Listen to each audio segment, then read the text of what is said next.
National Board of Canvassers, we, the Chairman and Commissioners of the Commission on Elections, sitting en banc as a National Board of Canvassers of the May 12, 2025 national and local elections, do hereby proclaim Pamphilo Moreno Lacson as Senator-elect to serve for a term of 6 years ending on June 30, 2031, in accordance with Section 4, Article 6 of the 1987 Constitution, Republic of the Philippines. Given this 17th day of May 2025 in the city of Manila, Philippines. Signed, George Erwin Garcia, Chairman.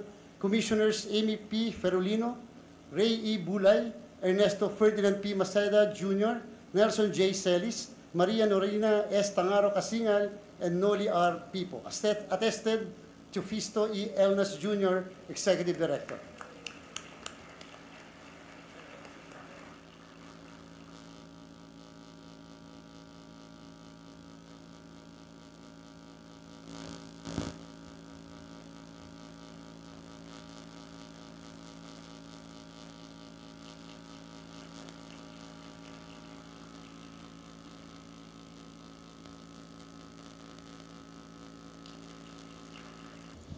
Matagal-tagal ko na rin kakilala si Chairman Garcia, no? At kung di ako nagkakamali, kami magkababayan sa lalawigan ng Cavite. Pero hindi ko akalain na ganito pala siya kasadista, no? 90 days kaming nagkampanya, halos araw-araw na ginawa ng Diyos, speech kami ng speech. Nung makita ko yung programa, speech na naman, poproklama na kami, panalo na kami, speech na naman, Chairman. Levity aside, barring any future adverse, serious, and credible issues or accusations raised against the Commission on Elections in the conduct of the May 2025 elections, I take my hat off to Chairman Garcia, the COMELEC commissioners, the staff, the employees of the Commission on Elections for a job well done.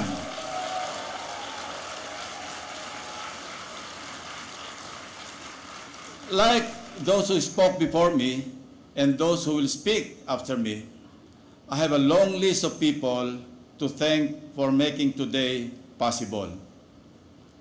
But I will only mention three most important individuals: God, my dear mother, and my dear father. Incidentally, they are all in heaven. Natatandaan ko noong kami maliliit pa, kami magkakapatid, hindi ko makakalimutan yung paulit-ulit na binibilin sa akin or sa amin ng aking mahal na ina.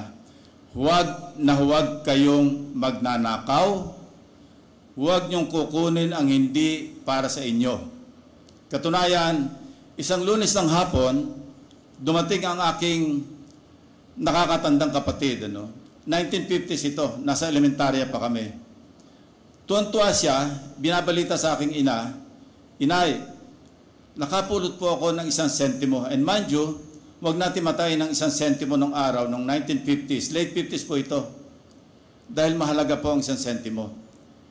Ang sinabi ng aking ina, ang may-ari ng 1 sentimo na yan, hindi makakatulog ngayong gabi. Kaya saka hanap ng pera na yan. Kaya bukas ng umaga, pagpasok mo sa eskwela, hanapin mong pilit kung sino ang may-ari at isauli mo sa kanya. Yan po ang aking nanay na nagsasabi, nagbibilin na huwag kayong magnanakaw.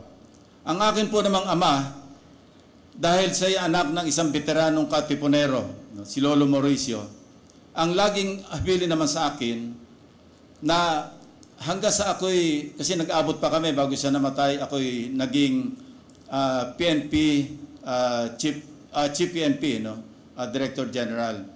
Ang bilin niya sa akin, simple lamang.